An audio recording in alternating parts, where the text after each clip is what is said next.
Kindly recite Surah Fatiha for the grandfather of Mehraban Ali, Sayyid Hussain Shah Shamsi Sabzawari Tabrizi. امام علی علیہ السلام حضرت سلمان فارسی کے ساتھ گزر رہے تھے تو رستے میں آپ کا گزر قبرستان سے ہوا۔ چلتے چلتے ایک قبر کے قریب پہنچے تو امام علی علیہ السلام رک گئے۔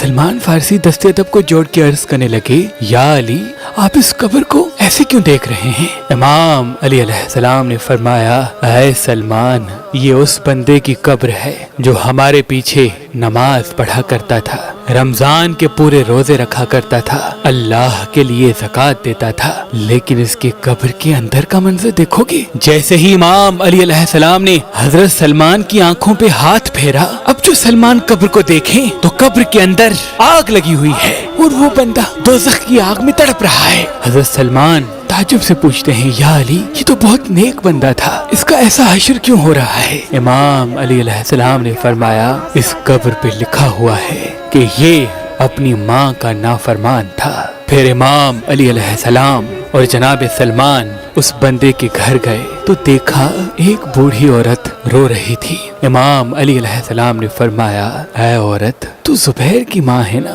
تو وہ رو کے کہنے لگی، ہاں یا علی، میں اس زبیر کی ماں ہوں جو مجھے بات بات پہ ٹوکتا رہتا تھا، لوگوں کے سامنے میرے ساتھ زور سے بات کرتا تھا، میری بے عزتی کرتا تھا، مجھے ایک نوکرانی سمجھتا تھا۔ امام علی علیہ السلام نے فرمایا، اے زبیر کی ماں، تم دیکھنا چاہو گی کہ آج تمہارے بیٹے کے ساتھ قبر میں کیا ہو رہا ہے؟ اب جیسے ہی وہ عورت آنکھیں بند کرے تو دیکھے کہ اس کا بیٹا قبر کے اندر آگ میں جل رہا ہے۔ وہ چیخ کے کہنے لگی، یا علی، میرے بیٹے کو اس آگ سے بچاؤ۔ امام علی علیہ السلام نے فرمایا، اللہ نے اس کی تمام نیکیوں کو اس کے منہ پہ دے مارا اور یہ فرمایا کہ قیامت تک یہ ایسے ہی آگ میں جلتا رہے گا اور قیامت کے بعد بھی یہ دوزخ میں جلتا رہے گا، کیونکہ اللہ ایسے انسان کی کوئی نیکی قبول نہیں کرتا جو اپنے ماں کی عزت نہیں کرتے، ماں کے نافرمان ہوتے ہیں۔ وہ ماں رو رو کے کہنے لگی، یا علی، میں اپنے بیٹے کو معاف کرتی ہوں، مجھے اپنے بیٹے سے کوئی شکایت نہیں، اللہ سے دعا کرتی ہوں کہ اللہ میرے بیٹے کی قبر سے اس عذاب کو ختم کرے۔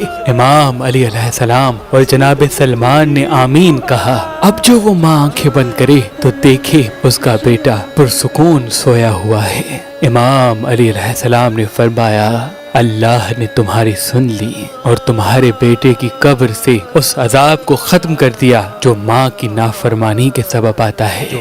یہ ہے ماں جو اتنی تذلیل کے بعد، اتنی توہین کے بعد بھی اپنے بیٹے کو تکلیف میں دیکھ نہیں سکتی، تو ہم اپنی زندگی میں اپنی ماؤں کو تکلیف کیوں دیتے ہیں، ان کی تکلیف کا سبب کیوں بنتے ہیں؟ اللہ دنیا کی تمام ماؤں کو اپنی حفظ و امان میں رکھے، اور اللہ سے یہ دعا ہے کہ کبھی بھی کہیں بھی کسی بھی اولاد کے سبب کسی ماں کی آنکھوں میں کوئی آنسو نہ آئے، کسی ماں کی آنکھوں میں کوئی آنسو نہ آئے۔